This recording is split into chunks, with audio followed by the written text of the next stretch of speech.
Now, I don't like to complain about YouTube on this channel. It's a little bit played out, and a lot of other creators do it all the time. But here's the thing. I try my best to follow the rules over here at YouTube.com, and when YouTube.com says that I can show some law enforcement footage, as long as it's not too violent and as long as it has an educational purpose, I try to comply with that. In fact, I even edit out any killing or any serious injuries because I know how them YouTube gods are. But here's the thing. This is the third version of the video that I've put out on this incident. And in the first version, I cut it off before any serious violence or serious injury was shown. In fact, I actually told people in the audience, as you will hear, that I was going to do so in order to comply with YouTube's terms of service. In version 2, I actually took it upon myself after getting demonetized and confirmed as not advertiser friendly to throw YouTube's ridiculous, absurd, and insane in every possible way ruling against me over every single clip that even had mild violence. And yet, YouTube is convinced for sure that that still counts as graphic violence. So this will be an even more edited for TV version of this video. If you want to watch the full video, then it is available on Subscribestar, it is available on Patreon, it is available for my members. Anybody who's got the early access, that's the original version. This is version 3, and we have to move forward as YouTube demands. One of the saddest things about modern America is this obsession with racial polarization, this idea that we have to paint people against each other, black versus white, Asian versus white, everybody versus white, because the evil white racists are apparently everywhere. And I want to talk about a story where the media is angling in that way, but first I want to acknowledge that this is a false dichotomy put forward by the media. In reality, most black Americans don't believe that we should defund the police. Most black Americans want the police there. Polling shows they are concerned about police brutality, and they are concerned about kills by the police. But you can't expect that to be different, especially based on all the ways that the media portrays this. However, what is actually going on in this country is you have the wealthy activists, some of them are black race hustler activists like Al Sharpton, and they're preaching to the crowd that they've always preached to, which is not everyday black Americans that have to deal with the consequences of crime and lax police policy, but wealthy white liberals who want to feel good about themselves, and the best way that they know how is to hold positions of unearned moral superiority. This is why you see that one of the biggest determiners of whether or not you will support defund the police is if you make over $100,000 a year. People who actually have to deal with crime are not supportive of it. This is one of the reasons why Latinos are moving in droves to the Republican Party. It's not immigration, it's not religious conservatism, it's crime. People always get the Latino vote wrong. And a perfect example of an issue that was primed for polarization in this country is a story out of Grand Rapids, Michigan, which, as the media tells it, is a white officer killing an unarmed or mostly unarmed black man for no particular reason, maybe because of an unregistered license plate. Wow, isn't evil white racist evil white racism? But before we get into this, we are going to go over to our sponsor, long-term sponsor of the channel, Health with Justice. We'll throw it over to them, and then we'll catch you on the other side. Our mental health can be affected by our physical appearance. You know that, I know that, and major corporations selling you not very good anti-aging products know that as well. This is one of the reasons why I actually use and I support our long-term sponsor, Health with Justice. This collagen powder is the best. It's absolutely wonderful. You just put 1 scoop in your morning beverage every single day, and you'll see that itty bitty baby glowing skin come out. Look at how much my skin is glowing. It is amazing in every possible way. That's healthwithjustice.com, and you can get 51% off this month only for my viewers only, healthwithjustice.com. So today's story involves a man called Patrick Lyoya. I apologize for not pronouncing the deceased name wrong if I messed that up. I'm just not sure about the pronunciation. And an unnamed white Grand Rapids police officer. And of course, the media has taken this by storm because all they need to see is evil white cop and black person dying. As we know, because we pay attention to the way the media constructs these stories for public consumption, if the officer wasn't white, we would not have even heard the race of the officer, because all that matters is that you have a black victim, and when you have a white officer as the shooter, it's basically what the media is waiting for. And according to their narrative, the police officer pulled over this person, and for no particular reason, possibly due to evil white racism, he got really aggressive with Patrick Lyoya. But the thing is that unlike the Minneapolis situation where they refused to release the body cam footage of George Floyd, where they didn't even really search the vehicle that George Floyd passed through before he was put on the ground, which ultimately would have revealed a pill that had fentanyl in it, the police department in this case, Grand Rapids Police, released the body cam footage almost immediately. This shooting actually took place on April 4th of this year, and the footage has been out for more than a few days. I'm actually late to the party on this story. Now, I'm going to go over the video, and we're going to highlight the key points that led to the controversy. However, YouTube's terms of service are what they are, so whenever it gets violent, I'm going to have to black out the screen, but you're going to see what led to the violence, which will ultimately assist you in making a good judgment on whether or not this shooting was justified or not. Monday, April 4th, 2022 at approximately 11 a.m., a Grand Rapids police officer observed a vehicle with an improper Michigan registration driving west on Griggs Street Southeast from Newark Avenue Southeast. The officer followed the vehicle and performed a traffic stop on Nelson Avenue Southeast, north of Griggs Street. The vehicle was driven by Patrick Lyoya, a 26-year-old male. The vehicle was also occupied by another individual who filmed a portion of the incident. This video is from the Grand Rapids police officer's in-car video recording. Now, I have to say this because the media enjoys painting cops as these vicious killers who are trying to restore slavery due to their evil white racism, but obviously this isn't the ideal outcome for everybody. I've actually watched the entirety of this video. It will be linked in the description from all the different angles so you could check it out. And one of the things that I was struck by is how stunned the officer was after the fatal shot was taken, because obviously this is not how he wanted this to go down. He tried absolutely everything to prevent Patrick from taking the actions that he took, and nobody wanted this outcome. Obviously, Patrick should have just surrendered, or maybe the cop was evil white racist. We're going to go over the footage, and you'll help make the determination. Now, the first thing that you're going to see with this footage is the officer's dash cam video, and you can see the officer pulling over the guy. Now, a lot of people in the media will paint this pullover as for no particular reason, or for an unknown reason, or whatever. Hey, stay in the car! Stay in the car! Nelson and Griggs.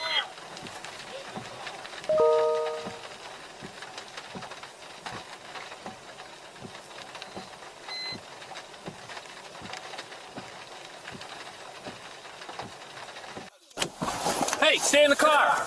Stay in the car! Stay in the car! Get in the car! Dude, I'm stopping you. Do you have a license? Do you have a license? For what? I'm stopping you. Do you have a license? What done?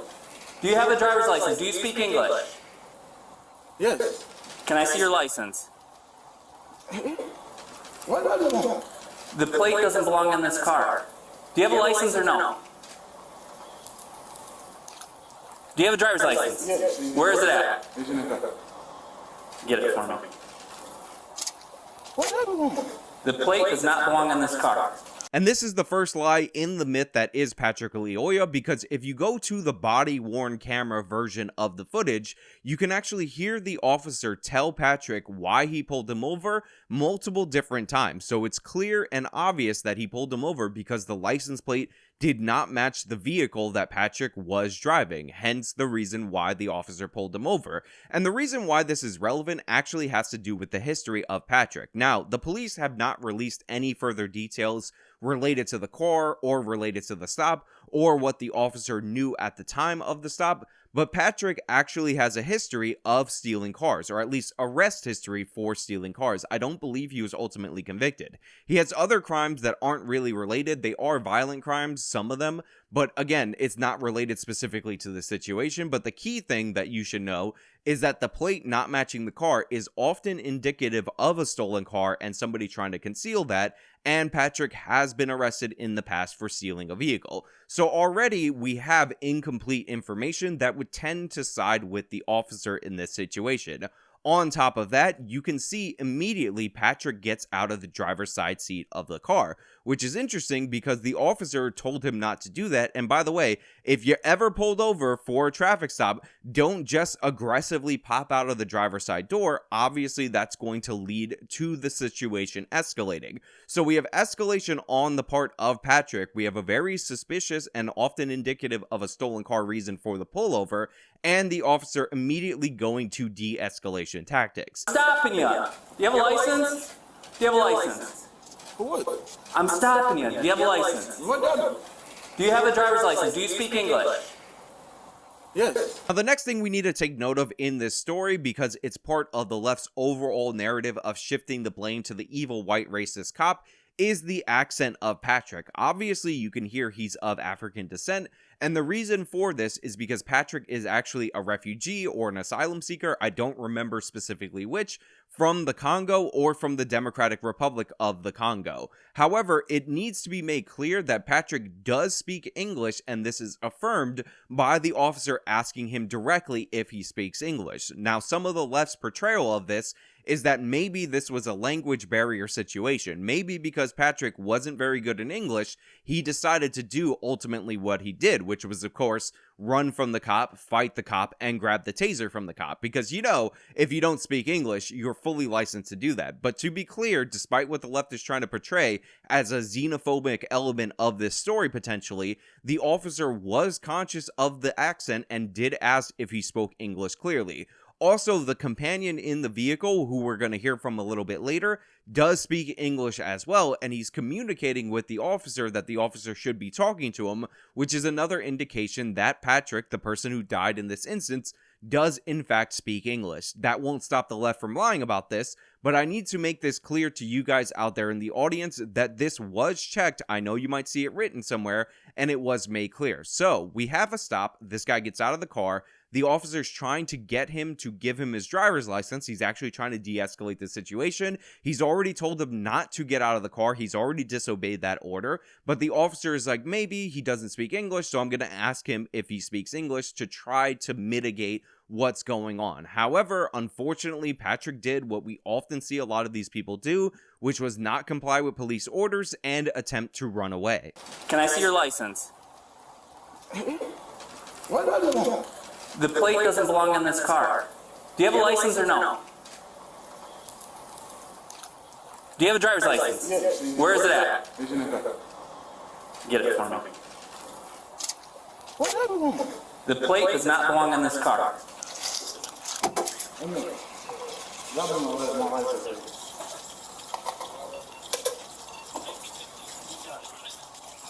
Right there.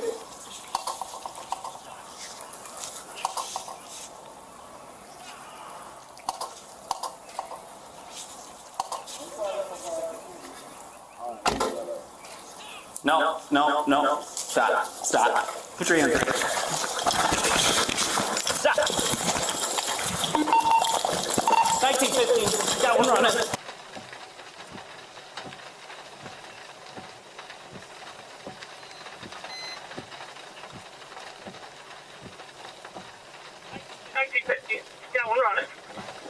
So of course, Patrick runs away behind the vehicle. The officer gives chase after failing to restrain him, and a struggle ensues on the ground. Now, there are some knees in this struggle. I'm not going to show you because of the way that YouTube has been cracking down on my channel for even minor bits of violence that are covered by their terms of service, despite what YouTube customer support will tell you. So I'm just going to describe that there are some knees, there is a struggle, and you can imagine or go to the link in the description to see the struggle in full. Where we're going to resume the video is where the officer attempts to draw and deploy the taser. And as you can see in this video quite clearly, the officer pulls out the taser and Patrick's hand goes to the taser. He's grabbing it from him. If I play the audio for you, you'll hear the taser actually deploying, not in its fired out prong state, but in the way that you can shock it without firing out the prongs. And the taser's ineffective because this guy's got his hands on the taser.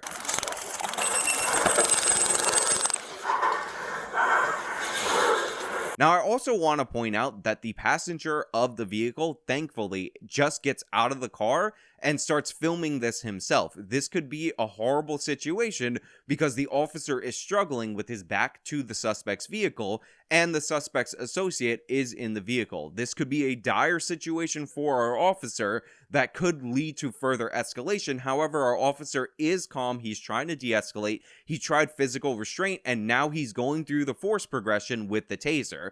The only reason that the force progression escalates is because Patrick grabs the taser. Now, the media will not acknowledge this. The media will say unarmed. They won't acknowledge that he's actively trying to arm himself, and this is what is often argued by the left when they talk about unarmed police shootings. But if you're actively trying to arm yourself, you don't have to wait as an officer for them to get a hold of your weapon before you declare the situation dangerous. Obviously, if the officer's taser gets taken from him and deployed against him, you're going to have an unconscious officer or a severely injured officer or a dead officer, because tasers can kill you. They're classified as less lethal weapons, with two potential suspects around the officer. So even if the taser doesn't get you, this guy has shown a propensity to reach for weapons. The gun would be vulnerable had the suspect gotten a hold of the taser or out-muscled the police officer in this situation. This is not acknowledged by the media. This is outright denied by the media. This is just portrayed as a taser failing to work without explanation in a lot of outlets, and it's done intentionally that way to deceive you people out there in the audience. But I just want to point out that officers are not required to go through the force progression from physical force, which, by the way, the force progression actually starts from commands, asserting yourself with your voice, to physical restraint, to taser, to gun. But the officer is going through that progression in this situation because the danger is escalating slowly, and this is not a trigger-happy, evil, white racist cop. This guy already showed a propensity to run, and the cop tried to de-escalate, and we're going through the progression. And even though there's a guy popping out behind him, and the officer might notice him behind him, the officer is not reacting to that second person as if he's a deadly threat, even though he would be justified in doing so. By the way, backup is on the way. They're not going to get here in time, so it's just this officer alone out there with a guy grabbing his weapon, and another guy behind him who is in perfect position to initiate a secondary attack on the officer. Let go of the taser!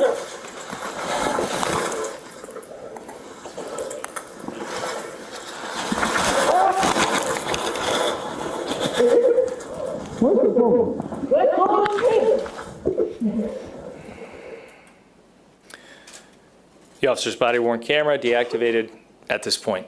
Now, as you can see from this section of the video, what happens during the struggle is that the officer's body-worn camera, which we were watching a lot of up until this point, was actually shut off during the struggle. Now, if we're in a normal situation and there aren't secondary or actually third string cameras filming this altercation, the officer's body camera shutting off would be basically used by the media as evidence of guilt. But the Grand Rapids Police, congratulations to them, have actually gathered the cameras from all the different angles in this scenario, because at some point, by the way, they actually move off from the dash cam to make sure that this event is captured. And ironically, the friend that is actively lying during the cell phone footage that we're about to play is actually covering the officer in this situation. Imagine the body cam footage going off and us not knowing or not having a clear picture of what went on, and we just finding out that a black person was shot by the cop to his death. People would say that the camera was shut off intentionally. People would say that the officer decided at some point that he was disrespected and this was a golden opportunity to kill a black man.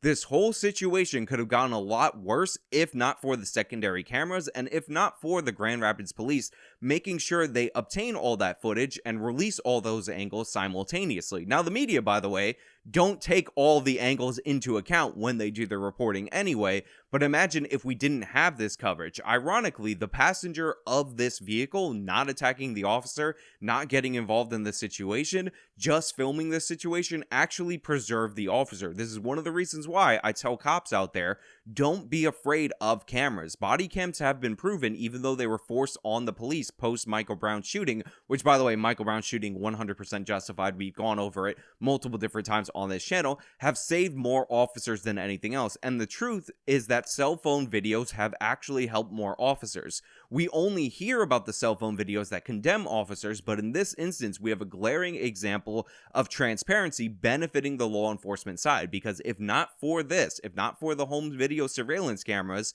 we would just be blanked out right here, and people would be saying, sure, the camera just went off. Sure, we trust those officers. Sure, you bootlickers, why are you even believing this? Obviously, the evil white racist cop just decided to be evil white racist. We're not even going to talk about the fact that this guy was going for the taser before then. People would totally dismiss that, but unfortunately for the woke left, unfortunately for the race hustlers, we have the evidence covered. Behind your back! Okay? This is the entire video obtained from a third-party cell phone recording. Yeah.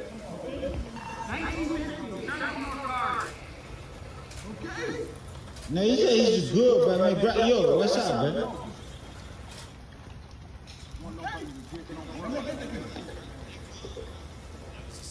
Stop. Stop resisting. No, he's good, he's not resisting nothing, bro. Now, when I first watched this footage, I'm not sure which version I ultimately ended up seeing, but the cell phone video from the passenger was muted. I didn't actually hear the audio, and I'm glad that I can hear the audio, and I'm playing the version with the audio for you guys out there.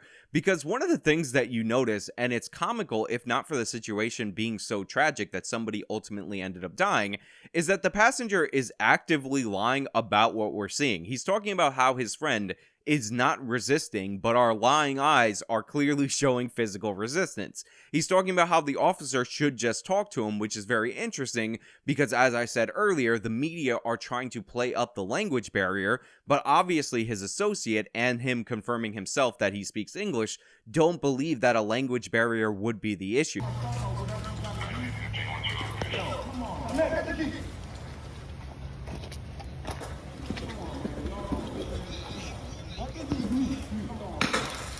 Okay, why you gotta do all that, bro? He good, man. That was the sound of a taser discharging. Let go of the taser.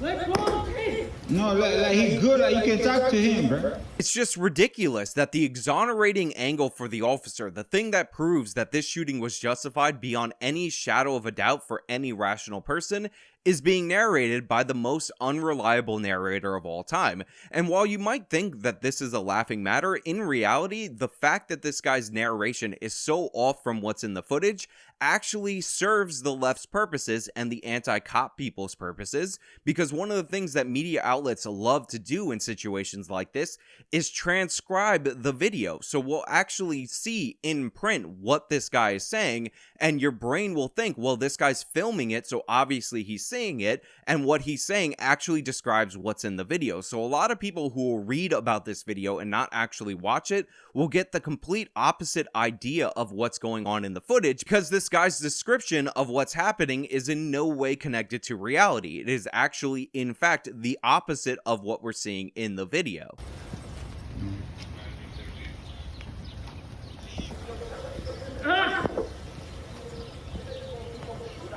Yeah. Like he good, bro. Like, can you talk to him like good? Like, can you, yeah. Stop grabbing him like that. No, he good like for yo, you hit him too. Now, there were some protests post this shooting because, of course, whenever you have the headline of white cop shoots unarmed black person, even though this guy was actively trying to arm himself, protests are going to emerge. And one of the things, again, that the media does that's incredibly deceptive is they talk about the protests and the feelings of the protesters as if their feelings are connected to reality, or as if their protest has any basis. As you can see with the video, again, fully linked in the description, I had to cut it for YouTube censors because YouTube doesn't let me show even the stuff that they directly say you could show that is violence, but not too serious violence. So watch it for yourself. It shows the opposite of what the protesters should be concerned about. The officer tried everything humanly possible to prevent this from escalating, but Patrick would not go without a fight. Patrick would not stop struggling. Patrick would not stop reaching for the gun. Nothing was deterring Patrick from fighting off this officer, and there was no other solution for this situation except for him to neutralize the threat. Obviously, this is an ideal scenario. Obviously, I congratulate the Grand Rapids Police for releasing all this footage and being transparent within basically 2 weeks of the instance, but that's never enough for the activist left. That's never enough for the lying left. So what we're going to see is them try to whip up a hysteria. However, I don't think this hysteria will end up going forward because the hysteria should be undercut by the release of this footage, no matter how the media tries to spin it. Now, with all that being said, I'm going to leave the floor open to you guys so you can let me know what you think about this whole situation down in the comments below. If you liked the video, you can show me by leaving a like. You can subscribe for more content. You can follow me on all my social medias. You can support me via the support links in the description box. This has been me discussing the situation in Grand Rapids, Michigan. Till next time.